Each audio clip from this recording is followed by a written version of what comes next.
Louange et gloire soient rendues au Dieu très haut, le Père de notre Seigneur Jésus-Christ. Shalom. Je suis très heureuse de vous voir si nombreux ici aujourd'hui. Et je peux vous garantir que vous avez eu raison de venir aujourd'hui parce que le thème qui sera parlé ici aujourd'hui, c'est un thème très important. C'est un thème qui parcourt les rues, à chaque coin de rue, là où il y a des adorateurs de Dieu, les enfants de Dieu, on parle toujours de la prière. La question que nous devrons nous poser, c'est quoi la prière? L'Esprit m'a mis à cœur de vous en parler et cette étude sera exposée en 3 volets. L'exposé général, qui est le résumé sur la prière en général, dont la définition de la prière, le sens, le lieu, le but. Et dans le deuxième volet, on parlera de comment sortir de la requête ou la demande du matériel pour l'entrée dans le plan de Dieu, dont l'inspiration du Saint-Esprit dans la prière. Et j'ai résumé ça en disant de la requête à l'inspiration. Dans le troisième volet, on parlera de la prière au niveau de la foi, la sortie de la réussite pour une certitude des données. En résumé, j'ai dit de la réussite à la certitude. Le premier volet nous sera développé sur la nature de la prière, comme je l'ai dit au devant. Qu'est-ce que c'est que prier? Et on verra le sens, le lieu de la prière, où on parlera encore où prier. Le but de la prière, pourquoi prier? Donc si on se pose la question de savoir qu'est-ce que c'est que prier, quelle leçon on en prendra là? Je vous dirais que prier, c'est parler à Dieu. Je ne dis pas parler avec Dieu, mais parler à Dieu. Prier, Dieu, c'est parler à Dieu. Communiquer avec lui dans le secret, dans une intimité profonde et individuelle. C'est construire ou bâtir une relation directe avec le Seigneur en s'abandonnant à lui et lui seul pour qu'il fasse le meilleur de nos vies, ou encore bien dit, pour que nous entrions dans son plan parfait. La prière, en quelque sorte, est un monologue entre la créature et son Créateur. C'est parler à Dieu, lui dire ta joie dans la louange, ton amour dans l'adoration, ton merci dans la reconnaissance, tes supplications dans ta faiblesse. Et surtout, n'oublie pas qu'il est et reste celui qui te connaît mieux, alors de t'abandonner complètement dans ses mains pour implorer le guide de son esprit. Quand je dis bien monologue, je sais pourquoi j'ai dit monologue, parce que plusieurs diront que mais comment pas de dialogue? Non, quand on prie, on ne dialogue pas avec le Seigneur. Je vous prends un exemple très précis. Un enfant qui s'avance devant son parent avec une demande, je sais pas, disons bon, il a besoin d'un chocolat et il ne sait pas comment avoir ce chocolat-là. Il sait que dans l'armoire de son papa, il y a les chocolats à l'intérieur. Il vient, il cogne la porte, il est devant son père, il va parler à son papa. La première position ou bien la première chose, l'enfant doit être sûr que papa l'écoute. Il appelle papa. Papa doit se tourner ou bien le regarder pour qu'il soit sûr que papa est en train de l'écouter. Et après, papa, il va dire, j'ai besoin de chocolat. Tu peux me donner un chocolat, s'il te plaît? L'enfant a posé sa demande. Comme papa peut lui dire tout de suite oui, comme il peut lui dire tout de suite non, comme il peut même pas lui répondre. Mais papa a compris. Donc, c'est l'enfant qui parle à papa. C'est pas un dialogue entre le père et l'enfant. C'est un monologue. L'enfant part avec sa demande et le père l'écoute. Après ce monologue-là, l'enfant attend la réponse. Et nous savons comment nous sommes. Nous sommes ces enfants-là qui s'avancent auprès de notre Père Céleste. D'autres sont tellement si excités qu'il faut à tout prix avoir la réponse du Père qui ne lui donne même pas le temps. Et d'autres donnent vraiment le temps et attendent. Mais en espérant que l'amour que papa a envers moi, il va pas me refuser le chocolat. J'ai cette foi-là qu'il va me donner ce chocolat, que ce soit tôt ou tard. Donc c'est pour cela que je vous dis, la prière c'est un monologue. Demandez et attendez tout en espérant que vous avez même déjà reçu, quel que soit le moment que ça va arriver. Pour beaucoup plus de détails, on va passer maintenant dans comment prier. Nous ne devrons pas oublier que la manière dont on prie joue un grand rôle à l'exaucement de nos prières. Il faut qu'on sache qu'avant le début d'une prière, il faut préparer le terrain d'accueil pour ton Seigneur. Car quand tu pries, soit tu t'adresses à Dieu le Père, soit à Dieu dans le rôle du Fils comme intercesseur. Je précise bien comme intercesseur. Tu lui parles directement comme un fils s'adressant à son papa. Il faut alors aussi être sûr qu'il est là à ton écoute. Comme je venais de donner l'exemple d'un enfant qui s'avance vers son père. Je vous donne un exemple de prière. Alors je me lève, je pars maintenant pour prier. Je sais que mon père est le plus savant, il connaît tout. Je vais lui adresser une prière. Je vais prier. Éternel Dieu, notre Père, je te loue et je te bénis car tu as planté la semence de la parole dans mon cœur afin de te connaître comme le Créateur et mon Père qui est dans les cieux. Me donner comme Sauveur Jésus le Christ, le remplissant de toute ta plénitude et le Saint-Esprit comme guide quotidien pour ma conduite dans le monde visible tant qu'invisible. Je te rends grâce car tu es éternel Dieu. Amen. C'est une prière très très simple, courte, mais qui résume tout. Je pars devant lui, je lui dis que il est le maître de l'univers. C'est lui qui connaît tout, c'est lui qui a tout. Et dans sa parole qu'il a plantée dans mon cœur, j'ai déjà une certitude que je n'ai pas besoin d'ouvrir ma bouche pour lui dire donne-moi telle chose ou telle chose. Parce que dans sa parole, il m'a appris que si moi je l'ai dans ma vie, tout le reste il va me donner. Donc tout ce que j'ai, c'est pour lui dire maintenant qui il est et que moi j'ai la foi qu'il est là dans ma vie. Et je suis fière de sa parole qui est en moi. Si tu fais une prière sans toutefois savoir à qui tu t'adresses ou savoir si la personne est à ton écoute, je pense que tu n'as non plus une assurance d'être exaucé.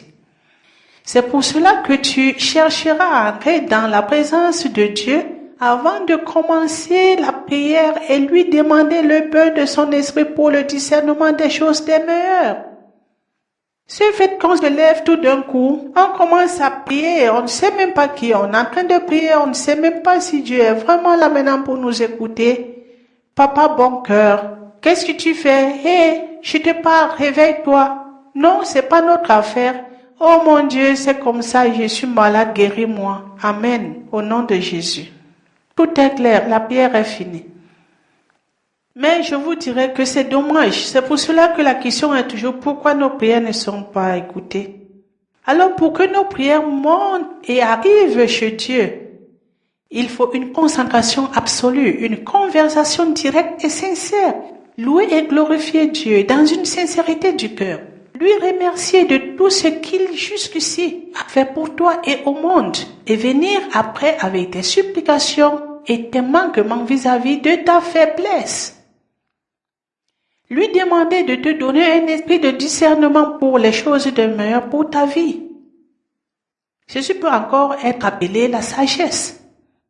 De peur que tu t'accroches sur des choses qui ne peuvent le glorifier, en quelque sorte, que tout ce que tu peux lui demander reste dans le cadre de son plan sur toutes circonstances. Que tu sois à la hauteur de pouvoir comprendre sa volonté et te contenter du contraire de ton entendement tout en le remerciant sur toute fin des fêtes, quels que soient les résultats, car lui seul sait la raison profonde des situations. Essaye de faire ta prière comme ça, tu verras. De grands thèmes pour prier. Oh là là, ça si je me mets à commenter maintenant, on va rester ici jusqu'à demain. Ou prier. Ah, je vous dirais tout simplement que la prière peut être faite dans tout lieu, n'importe où. L'important est de savoir soi-même où est-ce que je suis vraiment concentré. On peut prier dans la route, dans une voiture, au lieu du travail, dans les assemblées de Dieu, dans sa chambre, même dans les toilettes. Aussi longtemps on est rassuré d'être en contact avec le Seigneur, la prière est entendue. Or, si tu pries, quel que soit le milieu, que cela soit dans le plus grand temple ou encore dit la plus grande des églises du monde, et sans contact avec Dieu, tu peux oublier pour ce genre de prière. Elle ne traversera même pas le niveau de la longueur de tes cheveux. Même pas ça. Pour illustrer ces propos, voyons ce que le Seigneur Jésus enseigne à propos du lieu de la prière. Référons-nous dans l'évangile de Jean. Voyons Jean 4 du verset 20 jusqu'à 24. Je me permets de lire. La femme samaritaine dit à Jésus, « Nos pères ont adoré Dieu sur cette montagne, et vous les Juifs vous dites, c'est à Jérusalem. » Jésus lui répondit, « Ni à Jérusalem, ni sur cette montagne, sinon en esprit et en vérité. Ceci veut tout simplement dire que peu importe le lieu, le vrai lieu est en soi, dans ton cœur, dans ton fond intérieur. Si vous voulez, on continue la lecture dans Matthieu 6, 5 jusqu'à 6. Il dit le Seigneur, « Et quand vous priez, ne soyez pas comme des hypocrites qui aiment se tenir dans les synagogues et les carrefours afin qu'on les voie. » 6. Et pour toi, quand tu pries, retire-toi dans ta chambre, prie ton Père qui est dans le secret, et ton Père qui voit dans le secret te le rendra. Amen. Comprenons que l'importance du lieu de la prière est liée à la foi du croyant. Toute cérémonie que nous faisons devant un public est tabou. Nous devrons savoir que toute chose qui se réalise en public lors d'un assemblement des chrétiens est l'accomplissement de tout ce qui a déjà été fait dans le monde invisible, voire les cieux. Confirmation de la parole dans Matthieu 16, 19. Il est vrai que la traduction a quelques erreurs de traduction. Ça devrait être écrit. Tout ce que tu liras sur terre est ce qui a déjà été lieu dans les cieux, etc., etc. En quelque sorte, les faits réalisés devant le public est le résultat des faits déjà accomplis dans le monde invisible. L'homme n'a le pouvoir de rien faire devant les autres. Rien. Nous sommes les instruments utilisés par Dieu. Dieu nous utilise d'une manière à une autre. Donc tout ce que nous devons faire, vraiment, c'est de regarder notre état d'être et d'écouter la voix du Seigneur qui nous amène à comprendre des choses qui sont nécessaires dans nos vies pour le bien-être de nos âmes. Nous allons progresser.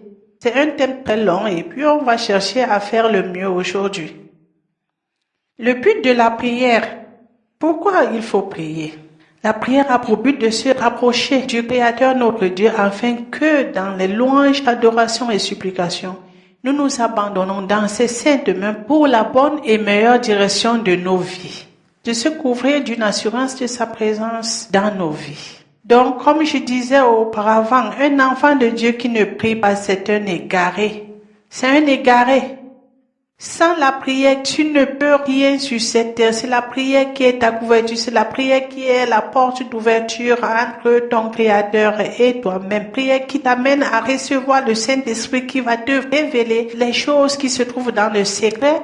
C'est la prière qui te fortifie. C'est la prière qui te vivifie. C'est vraiment la prière. Le début, le milieu. Quand j'avais prêché quelque part, j'ai dit, un enfant de Dieu qui ne prie pas, c'est comme un tonneau vide. Tu fais bom, bom, bom. Quand tu frappes, ça fait bom, bom, bom. Mais là-dedans, il n'y a rien. Qui fait beaucoup de bruit, mais à l'intérieur, il n'y a rien.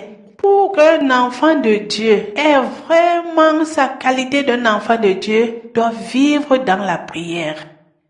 Nous allons évoluer en lisant dans Éphésiens 6. C'est un paragraphe très connu, mais j'ai comme impression que parfois on ne comprend pas le sens ou bien le but de l'enseignement qui est vraiment dans ce paragraphe-là. Dans Éphésiens 6, 18, nous lisons les paroles qui mettent en évidence l'extrême importance de la prière avec une force qui nous saisit et nous plonge dans la communion avec le Père Céleste. Il est écrit, « Faites en tout temps par l'Esprit toutes sortes de prières et de supplications. Veillez à cela une entière persévérance et priez pour tous les saints.